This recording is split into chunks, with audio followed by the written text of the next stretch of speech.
عالمی سطح پر بھارت کو بار بار پاکستان کے ہاتھوں شکست کا سامنا کرنا پڑا ہے۔ بھارت جو آج سے چند سال قبل تک خود کو عالمی سیاست کا چیمپئن قرار دیتا تھا، تاہم آج اس کی کہیں بھی سنوائی نہیں ہو رہی۔ بھارتی وزیر اعظم کو G7 ممالک کی کانفرنس میں صفاتی بائیکاٹ کا سامنا کرنا پڑا۔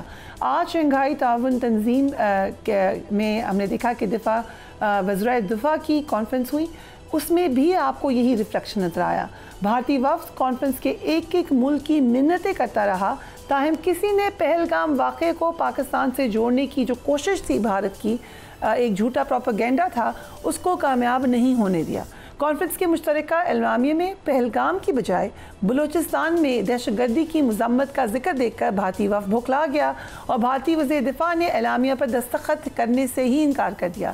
چینی شہر چینگڈاؤ میں ہونے والی اس کانفرنس میں ایران، روس، پاکستان، بھارت اور چین سمیت خطے کے دیگر اہم ممالک نے شرکت کی۔ اجلاس میں پاکستان اور بھارت کے وزرائے دفاع نے شرکت کی اور ایک میز پر ہونے کے باوجود دونوں میں کوئی بات چیت نہیں ہوئی۔ شنگھائی تعاون تنظیم میں بھارت کی سفارتی تنہائی دیکھ کر سابق بھارتی وزیر خارجہ یشونت سنہا پھٹ پڑے ہیں اور نریندر مودی کے استعفے کا مطالبہ کر دیا ہے۔ انہوں نے ایکس کے پلیٹ فارم پر جو ٹویٹ کی ہے اس کے اوپر وہ کہہ رہے ہیں کہ بھارت عالمی سطح پر تنہا نظر آ رہا ہے۔ شنگھائی تعاون تنظیم کا اجلاس بھارتی سفارتی تنہائی کی تازہ مثال ہے۔ شنگھائی تعاون تنظیم کے اعلامیہ میں پہلگام واقعے کو مکمل نظر انداز کر دیا گیا، جبکہ بلوچستان میں دہشت گردی کی مذمت کی گئی۔ وزیر اعظم نریندر مودی مکمل طور پر ناکام ہو چکے ہیں۔ ہمارے ساتھ جنرل رضا محمد موجود ہیں۔ Thank you so much general صاحب for being on the program. یہ نیو نارمل کہہ لیں یا نیو ڈیولپمنٹ کہہ لیں، بھارت کو عادت تھی اپنی منوانے کی، بلی کرنے کی، یہ جو اب ایک ہم انٹرنیشنل شفٹ کہہ سکتے ہیں ہم اس کو، کہ تھوڑی ریکگنیشن ہو رہی ہے بھارت کے حوالے سے۔ بہت شکریہ مس فریہ مجھے پروگرام میں لینے کے لیے۔ میں وہاں سے ابتدا کروں گا جی کہ جہاں پہ پاکستان نے جب رسپونڈ کیا اور پاکستان کی رسپانس جو تھی بہت افیکٹو، بہت لیتھل تھی، اور چند گھنٹوں کے اندر انہیں ہتھیار ڈالنے پڑے ان اے وے کہ انہوں نے کال کیا US پریزیڈنٹ کو اور سیز فائر انہوں نے خود سیک کیا۔ پاکستان نے سیز فائر کے لیے درخواست نہیں دی تھی، انہوں نے کی تھی، اور پریزیڈنٹ ٹرمپ بیچ میں آئے تو انہوں نے سیز فائر کرایا۔ ڈے 1 سے جب سے پریزیڈنٹ ٹرمپ یہ بار بار کہتے ہیں کہ میں نے سیز فائر کرایا، اور ابھی شاید وہ 10 to 15 ٹائمز یہ چیز ریپیٹ کر چکے ہیں۔ ایک چیز یہ ہوگی، دوسرا وہ بار بار تعریف کرتے ہیں پاکستان کی، افواج پاکستان کی، فیلڈ مارشل عاصم کی۔ تو یہ ساری چیزیں جب ہم دیکھتے ہیں، پھر ان کا جو جھوٹ تھا پہلگام والا اور میڈیا کا جھوٹ، جب ساری چیزوں میں ان کو شکست اٹھانی پڑی تو ابھی بہت زیادہ ہزیمت کا، شرمندگی کا شکار ہیں۔ انہوں نے بہت کوشش کی، جیسے آپ کہہ رہی ہیں، کہ SCO کی میٹنگ میں بھی کہ یہاں پہ لوگ جو ہے ان کے سٹانس کے ساتھ ہو جائیں اور پہلگام جو ہے اس میں انکلوڈ ہو جائے۔ جب وہ نہیں ہوا تو بجائے اس کے کہ ایک اچھے ڈپلومیٹ کی طرح وہ اعلامیہ جو ہے وہ کنسنسس والا سائن کرتے، وہاں پہ انہوں نے پھوٹ ڈالنے کی کوشش کی اور سائن نہیں کیا۔ یہاں میں یہ سملیرٹی ذرا ڈرا کرنا چاہوں گا ود ساک، کہ ساک کو بھی انہوں نے انہی حرکتوں کے ساتھ نا وہ ساک کو جو ہے غیر فعال بنا دیا ہے۔ تو الحمدللہ پاکستان کی پذیرائی جو ہوئی ہے وہ پاکستان کی سکسیس کی وجہ سے، ہول آف نیشن کی وجہ سے ہوئی ہے، اور سچ اگر جو اس کے ساتھ ایک ہم نے دیکھا ڈیولپمنٹ ہوئی کہ یہ ڈیمانڈ کی جا رہی ہے نریندر مودی سے کہ وہ ریزائن کر دیں۔ G7 ممالک کے اجلاس میں ہم نے دیکھا کہ جو وہ چاہ رہے تھے وہ نہیں ہوا، سفارتی تنہائی ہوئی۔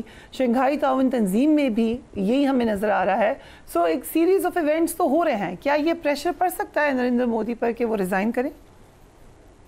جی پہلے تو انٹرنیشنل لیول پہ بات کر لیتے ہیں کہ انٹرنیشنلی ایک پریشر تو بلڈ ہو رہا ہے، اور نمبر 2 بات یہ ہے کہ ان کو ایک ذہن تھا کہ وہ بہت ریلیونٹ ہیں اور اس خطے کی بہت بڑی طاقت ہو گئے ہیں، اور امریکہ کی آنکھ کا تارا ہو گئے ہیں وغیرہ وغیرہ، اور ویسٹ کی آنکھ کا، تو وہ تو ایک جو ان کا اپنا سیلف کلیمڈ پوزیشن تھی خطے میں، وہ دھڑام سے گر گئی۔ جہاں تک ان کے اندر چینج اور ریزگنیشن کی بات ہے، ڈیمانڈز تو بہت ہیں کہ ان کا ریزگنیشن لے لیا جائے، لیکن چونکہ وہ وپ اپ کرتے ہیں ہندوتوا کو، اور جو ہندوتوا ہے ابھی تک ان کے ملک میں کافی حد تک سکسیسفل جا رہا ہے۔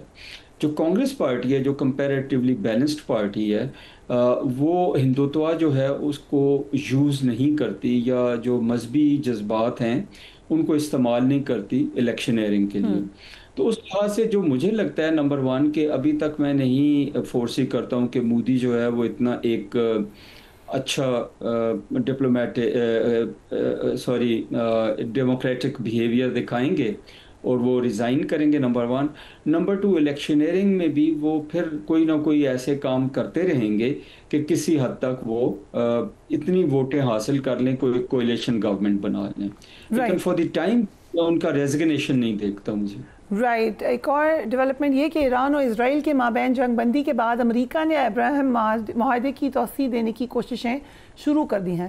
اس معاہدے کے تحت پریزیڈنٹ ٹرمپ کے پہلے دور صدارت میں متحدہ عرب امارات، بحرین، مراکش اور سوڈان نے اسرائیل کو تسلیم کیا تھا۔ اس حوالے سے امریکی صدر ڈونلڈ ٹرمپ کے مشیر برائے مشرق وسطیٰ اسٹیو وٹکوف نے کہا ہے کہ جلد ایسے ممالک اسرائیل کو تسلیم کریں گے جن کا تصور بھی نہیں کیا جا سکتا۔ Let's watch that. So general Raza, یہ کن ممالک کا ذکر ہو سکتا ہے جب وہ کہتے ہیں کہ countries you can't even think of? جی، نمبر ون تو یہ ہے جی کہ اف یو ریمبر جب وہ کے ایس اے کی وزٹ پہ گئے تھے تو وہاں پہ بھی انہوں نے یہ بات کی تھی کہ آئی وش کے ایس اے جو ہے وہ ابراہم ایکارڈز کو جوائن کر لے۔ ابھی بھی جن ممالک کا وہ اشارہ دے رہے ہیں تو اس میں ظاہر ہے سعودی عربیہ، یو اے ای اور باقی وہ والی کنٹریز شامل ہیں، قطر ہیں، علاقے کی باقی جو پاورز ہیں وہ شامل ہیں کہ جن کے بارے میں وہ یہ سوچ رہے ہیں کہ وہ شاید اسرائیل کو تسلیم کر لے۔ لیکن میرے ذہن میں جو چیز آتی ہے اور میرا خیال ہے کہ جو پرنس سلمان ہیں یا جو کنگ سلمان ہیں کے ایس اے کے یا باقی جو لوگ اس خطے کے ہیں وہ ابراہم ایکارڈز کو شاید جوائن کر لیں، لیکن اس صورت میں کریں گے کہ جب ایک آزاد فلسطینی ریاست کا قیام ہو جائے گا۔ جو امپورٹنٹ چیز ہے کہ 1948 میں ایک 2 اسٹیٹ سلوشن کی ریزولوشن جو ہے وہ پاس ہوئی تھی۔ اگر وہ ریزولوشن امپلیمنٹ ہو جاتی ہے اور پیس آ جاتا ہے غزہ میں، فلسطین میں، اور فلسطینیوں کو جینے کا حق ملتا ہے، ان کی اسٹیٹ کو ری بلڈ کیا جاتا ہے اور وہ ایک انڈیپینڈنٹ اسٹیٹ جو ہے ان کی وہاں پہ بن جاتی ہے پیرل ٹو اسرائیل، تو پھر میرا خیال ہے راہ ہموار ہو سکے گی کہ خطے کے باقی ممالک اور باقی مسلم ممالک جو ہیں وہ ابراہم ایکارڈ کو جوائن کر لیں۔ لیکن میرا خیال ہے اس کے لیے پری کنڈیشن بہت بڑی ہوگی کہ یہ 2 state solution who. This my opinion. یہ نیو نارمل کہہ لیں یا نیو ڈیولپمنٹ کہہ لیں، بھارت کو عادت تھی اپنی منوانے کی، بلی کرنے کی، یہ جو اب ایک ہم انٹرنیشنل شفٹ کہہ سکتے ہیں ہم اس کو کہ تھوڑی ریکگنیشن ہو رہی ہے بھارت کے حوالے سے؟ بہت شکریہ مس فریہ مجھے پروگرام میں لینے کے لیے۔ میں وہاں سے ابتدا کروں گا جی کہ جہاں پہ پاکستان نے جب رسپونڈ کیا اور پاکستان کی رسپانس جو تھی بہت افیکٹو، بہت لیتھل تھی، اور چند گھنٹوں کے اندر انہیں ہتھیار ڈالنے پڑے ان اے وے کہ انہوں نے کال کیا یو ایس پریزیڈنٹ کو اور سیز فائر انہوں نے خود سیک کیا۔ پاکستان نے سیز فائر کے لیے درخواست نہیں دی تھی، انہوں نے کی تھی، اور پریزیڈنٹ ٹرمپ بیچ میں آئے تو انہوں نے سیز فائر کرایا۔ ڈے ون سے جب سے پریزیڈنٹ ٹرمپ یہ بار بار کہتے ہیں کہ میں نے سیز فائر کرایا، اور ابھی شاید وہ 10 to 15 ٹائمز یہ چیز ریپیٹ کر چکے ہیں۔ ایک چیز یہ ہوگی، دوسرا وہ بار بار تعریف کرتے ہیں پاکستان کی، افواج پاکستان کی، فیلڈ مارشل عاصم کی۔ تو یہ ساری چیزیں جب ہم دیکھتے ہیں، پھر ان کا جو جھوٹ تھا پہلگام والا اور میڈیا کا جھوٹ، جب ساری چیزوں میں ان کو شکست اٹھانی پڑی تو ابھی بہت زیادہ ہزیمت کا، شرمندگی کا شکار ہیں۔ انہوں نے بہت کوشش کی، جیسے آپ کہہ رہی ہیں کہ ایس سی او کی میٹنگ میں بھی، کہ یہاں پہ لوگ جو ہے ان کے سٹانس کے ساتھ ہو جائیں اور پہلگام جو ہے اس میں انکلوڈ ہو جائے۔ جب وہ نہیں ہوا تو بجائے اس کے کہ ایک اچھے ڈپلومیٹ کی طرح وہ اعلامیہ جو ہے وہ کنسنسس والا سائن کرتے، وہاں پہ انہوں نے پھوٹ ڈالنے کی کوشش کی اور سائن نہیں کیا۔